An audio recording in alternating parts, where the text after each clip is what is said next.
If there is will, there is way. Hi, Neha Alwani welcomes you to your own learning channel Neha Tutorials. आज के इस video में हम पढ़ेंगे मोल concept. मोल concept class 9th में है बेसिकली, जो आप सबसे पहली बार पढ़ते हो उसको क्लास 9th में, एंड देन फिर क्लास 11th में आप उसको दोबारा पढ़ते हो। मोल कंसेप्ट सबसे इम्पॉर्टेंट टॉपिक है केमिस्ट्री का, और हमेशा बच्चे इसको लेके थोड़ा तंग रहते हैं। एक्चुअली इससे रिलेटेड बहुत सारे न्यूमेरिकल्स हैं जो कि एग्ज़ाम में आते हैं, और ये बहुत ही टफ लगता है बच्चों को। बट एक्चुअली मैं आपको आज ये टॉपिक बहुत इजी मेथड से समझाने वाली हूँ। ऐसा मेथड जो आपको किसी बुक में नहीं मिलेगा, ये मैं आपको बहुत ही सिंपल यूनिटरी मेथड से समझाने वाली हूँ, और आपको कोई भी फॉर्मूला लर्न करने की ज़रूरत नहीं पड़ेगी। ये आपको मैं ऐसे मेथड से बताऊँगी तो आपको कोई फॉर्मूला लर्न करने की ज़रूरत नहीं पड़ेगी। बहुत इजी है, बहुत सिंपल है। मोस्ट ऑफ द टाइम्स हम देखते हैं जो स्टूडेंट्स इसको लेके बहुत परेशान रहते हैं, क्योंकि जो क्वेश्चन रहता है उसको देख के उनको समझ ही नहीं आता कि हमको उसमें फॉर्मूला क्या लगाना है। तो मैं आपको जो मेथड बताऊंगी ये बहुत इजी है। कहीं से भी कोई भी क्वेश्चन अगर आता है मोल का तो बहुत इजीली आपसे बन जाएगा। तो आप इस वीडियो को पूरा अच्छे से देखें, तब आपको ये टॉपिक एकदम क्लियर हो जाने वाला है। मतलब आपको एक ही वीडियो में सारा समझ में आ जाएगा। So let's start. What is mole? सबसे पहले हम समझ लेते हैं कि मोल होता क्या है। सो what is mole? Mole is unit of measurement of amount of substance. Normally जब हम कोई भी चीज़ मेजर करते हैं, अगर आप लेंथ को मेजर कर रहे हो तो you measure it by the unit call metre. Metre से आप मेजर करोगे, सेंटीमीटर से मेजर करोगे। सिमिलरली अगर आप मास को मेजर करते हो तो we use kg, gram, centigram, milligram. Similarly अगर आप वॉल्यूम मेजर करते हो तो हम लीटर, मिलीलीटर एंड ऑल। तो अगर आपको आयन्स, एटम्स, मॉलिक्यूल्स ये सब मेजर करना होगा तो केमिकल सब्सटेंस को मेजर करने के लिए हम यूज़ करते हैं मोल। ये इसका कंसेप्ट है ना। ये तो इसका डेफिनेशन हो गया। अब आपको समझना है इसका न्यूमेरिकल पार्ट जो एग्जाम में आता है, कि कैसे इसके न्यूमेरिकल्स हम सॉल्व करें। तो इसके लिए आपको याद रखना है एक लाइन जो मैं आपको बता रही हूँ, that is 1 mole of any substance. ठीक है, 1 mole of any substance is always equal to atomic mass of an element, atomic mass of element or molecular mass of compound। किसी भी कंपाउंड का molecular mass या element का जो atomic mass होता है वो इक्वल होता है 1 मोल से, एंड अगेन वो इक्वल होगा एवोगाड्रो नंबर से। एवोगाड्रो नंबर किसको बोलते हैं हम? एवोगाड्रो नंबर, जिसको हम बोलते हैं 6.022 into 10⁻²² नंबर ऑफ पार्टिकल्स बोल सकते हैं हम, एटम्स बोल सकते हैं, आयन्स बोल सकते हैं, मॉलिक्यूल्स बोल सकते हैं, इलेक्ट्रॉन्स बोल सकते हैं। मतलब क्या है? किसी भी सब्सटेंस का 1 मोल इक्वल होगा उसके, अगर वो एलिमेंट है तो उसके एटॉमिक मास से, और अगर वो कंपाउंड है तो उसके मॉलिक्यूलर मास से। अभी मैं इसको क्लैरिफाई करती हूँ, फिर यहाँ पहुँचती हूँ। मतलब कि कोई भी आप एलिमेंट ले लो, जैसे मैंने ले लिया सोडियम। तो सोडियम एक एलिमेंट है, इसका एटॉमिक मास क्या है? 23 ग्राम। एटॉमिक मास क्या होगा? 23 ग्राम्स। तो 1 मोल ऑफ सोडियम जो है, 1 मोल ऑफ सोडियम इक्वल होगा 23 ग्राम से। सिमिलरली अगर हम कोई कंपाउंड ले लिए, जैसे कि मैंने ले लिया वाटर। वाटर का मॉलिक्यूलर मास कितना होता है? हाइड्रोजन का 1 into 2 प्लस ऑक्सीजन का 16, तो 2 + 16 क्या होगा? 18। तो वाटर का मॉलिक्यूलर मास होता है 18। तो इसका मतलब 1 mole of water is equal to its molecular mass mass that is 18 gram. किसी भी एलिमेंट या कंपाउंड का 1 मोल कितना होता है, उसका एटॉमिक मास या मॉलिक्यूलर मास।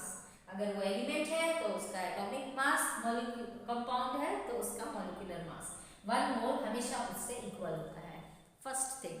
सेकेंड थिंग क्या है, किसी भी एलिमेंट या कंपाउंड का 1 मोल इक्वल होगा उसके मास से, और वो इक्वल होगा एवोगाड्रो नंबर ऑफ पार्टिकल्स से।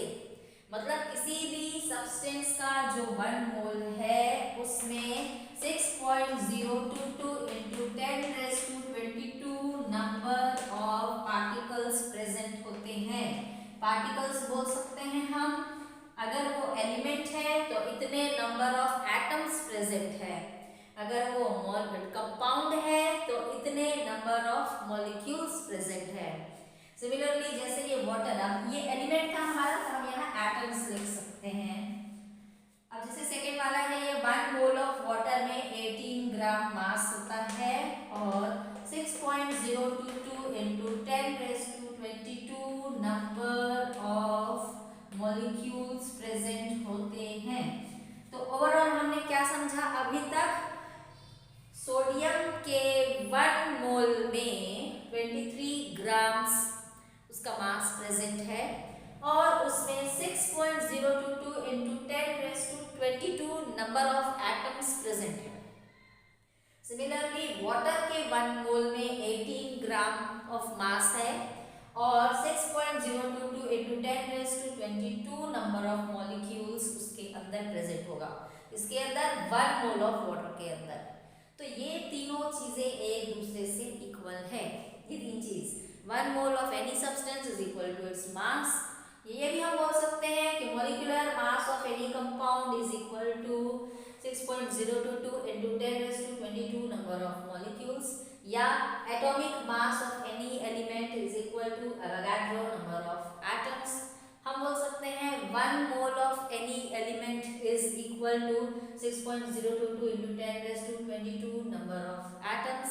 मतलब कि ये और ये तीनों एक दूसरे से इक्वल है। ओके, नाउ अब आपको क्वेश्चन कैसे आ सकते हैं न्यूमेरिकल्स जो सॉल्व करने हैं, तो आपको समझ में आ गया क्या चीज किससे इक्वल होता है। हम सॉल्व करेंगे यूनिटरी मेथड से, जो सबसे सिंपल है, आपको कोई फॉर्मूला नहीं लगाना है। यूनिटरी मेथड बहुत सिंपल है, ये आपने छोटे क्लासेस में पढ़ा है, उसको और इजी वे से मैं आपको बताने वाली हूँ। तो देखिए, आपको इसमें 6 टाइप के क्वेश्चंस आ सकते हैं एग्जाम में, 6 टाइप के क्वेश्चंस होते हैं। क्या 6 टाइप के क्वेश्चंस हो सकते हैं? फर्स्ट जो है, आपको क्वेश्चन में मोल गिवन होगा और आपको मास फाइंड करना होगा। देखो आपको क्या गिवन होता है और क्या फाइंड करने के लिए आ सकता है। अगर आपको मोल गिवन है, या तो फर्स्ट है आपको नंबर ऑफ मोल्स गिवन होगा, ठीक है, नंबर ऑफ मोल्स आपको गिवन है आपके क्वेश्चन में और उसका मास फाइंड करना है, पहला। दूसरा उसका उल्टा आ सकता है, मास गिवन है किसी भी सब्सटेंस का, आपको उसका नंबर ऑफ मोल फाइंड करना है। Mass of a substance is given, जैसे कि find number of moles present in 18 gram of water, ठीक है, मास गिवन है, आपको उसका नंबर ऑफ मोल्स फाइंड करना होगा। फिर थर्ड है, आपको अब इन दोनों को लेके, पहले इन दोनों को लिया मैंने, दो चीजें बताई, अब इन दोनों को अगर मैं लेती हूँ तो मास गिवन है, पार्टिकल्स फाइंड करने के लिए बोल सकता है, ठीक है, मास गिवन है क्वेश्चन में and you have to find number of particles, ये आ सकता है नंबर 3। नंबर 4 हम इसका रिवर्स कर देते हैं, नंबर ऑफ पार्टिकल्स गिवन है क्वेश्चन में, आपको उसका मास फाइंड करना है, ठीक है, नंबर ऑफ पार्टिकल्स गिवन है आपके क्वेश्चन में और आपको फाइंड करना है उसका मास। अब हम फर्स्ट को लास्ट से इन दोनों को रिलेट करते हैं। आपके क्वेश्चन में नंबर ऑफ मोल्स गिवन है, नंबर ऑफ मोल किसी भी सब्सटेंस का गिवन है and you have to find the number of particles present in that substance. और लास्ट में नंबर 6 जो है वो होगा, अब मैं इसको उल्टा कर देती हूँ, मतलब आपको नंबर ऑफ पार्टिकल्स गिवन है and you have to find the number of moles. ठीक है, नंबर ऑफ पार्टिकल्स आपको गिवन है क्वेश्चन में and you need to find number of moles. तो ये 6 टाइप के क्वेश्चन आ सकते हैं एग्जाम में।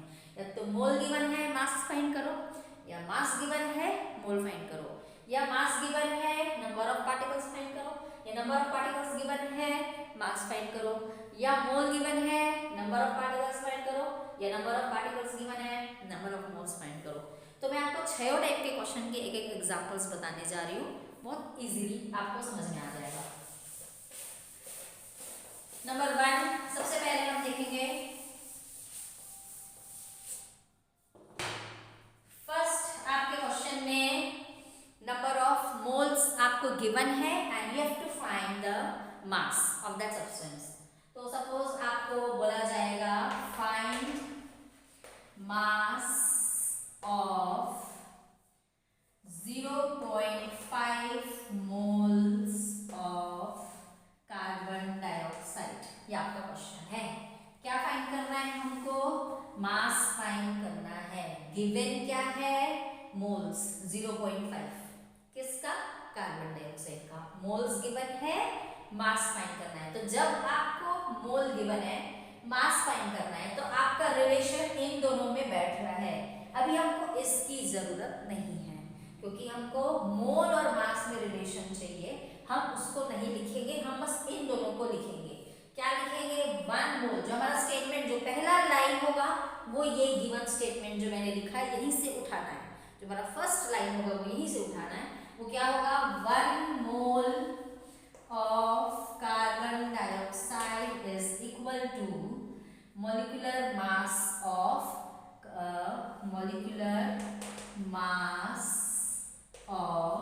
Carbon dioxide.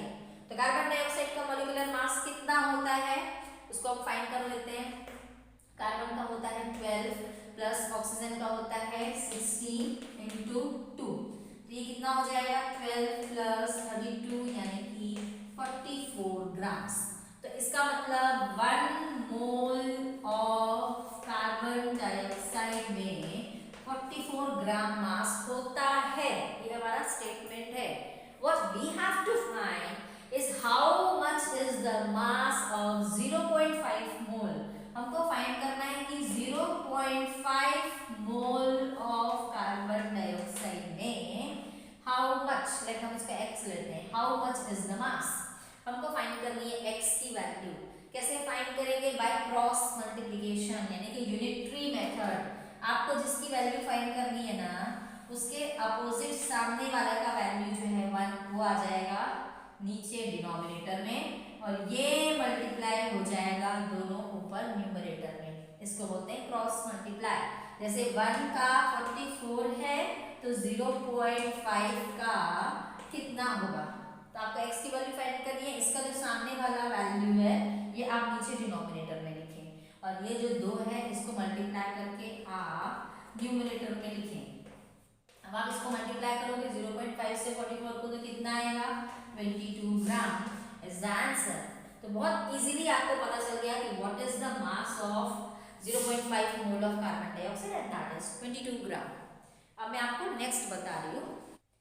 नेक्स्ट ये क्वेश्चन है, find number of moles present in 360 grams of water. Sorry, तो आपको क्या गिवन है? मास गिवन है 360 grams of water. Mass given है कंपाउंड वाटर का। आपको फाइंड क्या करना है? Number of moles. तो नंबर ऑफ मोल्स फाइंड करना है, मास गिवन है। अगेन इन दोनों में रिलेशन बैठ रहा है, नंबर ऑफ मोल्स और मास में। तो यहाँ पर हमको अवेगाड्रो नंबर नहीं लेना पड़ेगा। ठीक है, अगेन इन दोनों में रिलेशन है। क्या फाइंड करना है हमको? Number of moles. तो सबसे पहले जो हम फर्स्ट स्टेटमेंट क्या लेना है मैंने आपको बताया, आपको यहीं से उठाना है। वो क्या है? मोलिकुलर मास ऑफ वाटर है हमारे पास। Water is equal to how much mole? 1 mole. ठीक है, ये आपका फर्स्ट स्टेटमेंट होगा कि molecular mass is equal to 1 mole. First statement हमको यहीं से लेना है। सेकंड स्टेटमेंट जो आपको गिवन है वो क्या है? 360 ग्राम। अच्छा, पहले हम इसका मोलिकुलर मास लिख लेते हैं। वाटर का मोलिकुलर मास कितना होता है? हाइड्रोजन का होता है 1 into 2 प्लस ऑक्सीजन का होगा 16। ओके, तो कितना होगा 16 प्लस 2 18। तो इसका मतलब 18 gram of water is equal to 1 mole. तो 1 मोल में 18 ग्राम होता है, ये हमको पता है क्योंकि 18 उसका मॉलिक्यूलर मास है, इसीलिए वो 1 मोल से इक्वल होगा। अब हमको क्या फाइंड करना है, 360 ग्राम्स में 360 ग्राम ऑफ H2O में कितना नंबर ऑफ मोल्स प्रेजेंट होगा, हम उसको x ले लेते हैं। ठीक है, तो कैसे फाइंड करेंगे, अगेन हम यूनिटरी मेथड अप्लाई करेंगे। मतलब कि x की वैल्यू फाइंड करने के लिए x के जो ठीक सामने वाला होता है 18, ये हमारा डिनोमिनेटर में आएगा और न्यूमरेटर में हम ये क्रॉस मल्टीप्लाई करेंगे तो 360 into 1। अब हम इसको काटेंगे, 18 1 जा 18 2 जा, तो ये क्या आएगा 20 मोल्स। कितना इजीली हमको नंबर ऑफ मोल्स मिल गया। जस्ट आपको ये देखना है कि क्या गिवन है, क्या फाइंड करना है। पहले आपको दोनों में रिलेशन लिखना है, देन आपकी given condition and answer. So हमारा ये नेक्स्ट टाइप, थर्ड टाइप का क्वेश्चन मैं आपको बताती हूँ। Find number of molecules present in 32 grams of sulphur dioxide. What we have to find, number of molecules. Number of molecules हमको find करना है।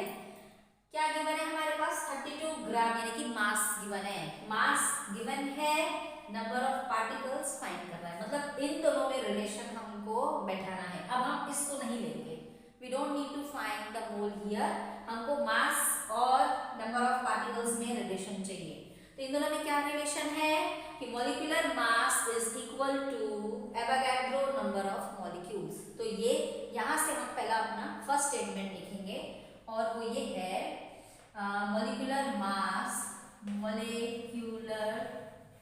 मास ऑफ, क्योंकि हमारे क्वेश्चन में सल्फर डाइऑक्साइड कंपाउंड है तो इसलिए हम वही लिखेंगे, is equal to Avogadro number यानी 6.022 into 10⁻²² number of molecules present होते हैं उसमें। ठीक है, तो 64 gram of SO2 will be equal to 6.022 into 10⁻²² number of molecules। पर आपको फाइंड कितने का करना है, 32 ग्राम का करना है। तो हमको आप ये बताना है कि 32 ग्राम ऑफ SO2 में कितने नंबर ऑफ मॉलिक्यूल्स प्रेजेंट हो गए, तो उसको हम ले लेते हैं x। अब हम x की वैल्यू कैसे फाइंड करेंगे, मैंने बताया x के जो ठीक सामने वाला वैल्यू है 64, वो हम लेंगे डिनोमिनेटर में और न्यूमरेटर में ये दोनों हो जाएंगे मल्टीप्लाई, यानी कि 32 into 6.022 into 10⁻²²। तो ये होगा 32 1 जा, ये होगा 32 2 जा। अब हम इसको 2 से काटेंगे तो 2 1 जा और ये होगा 3.011। तो इसका आंसर आएगा 3.011 into 10⁻²² नंबर ऑफ मॉलिक्यूल्स। मतलब कि सल्फर डाइऑक्साइड के 32 ग्राम में 3.011 into 10⁻²² number of molecules present होते हैं। नेक्स्ट ये क्वेश्चन है, how much mass is present in 12.044 into 10⁻23 number of atoms of aluminium. तो एल्यूमिनियम के 12.044 into 10⁻23 नंबर ऑफ एटम्स में कितना मास प्रेजेंट होगा।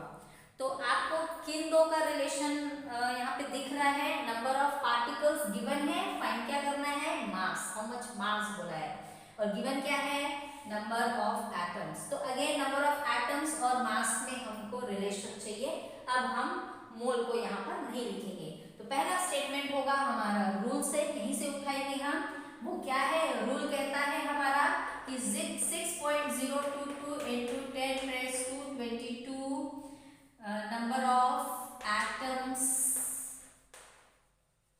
ऑफ एल्यूमिनियम में कितना मास होता है। रूल कह रहा है कि उसके एटॉमिक मास से वो इक्वल होगा, क्योंकि ये एलिमेंट है तो एटॉमिक मास लिखेंगे।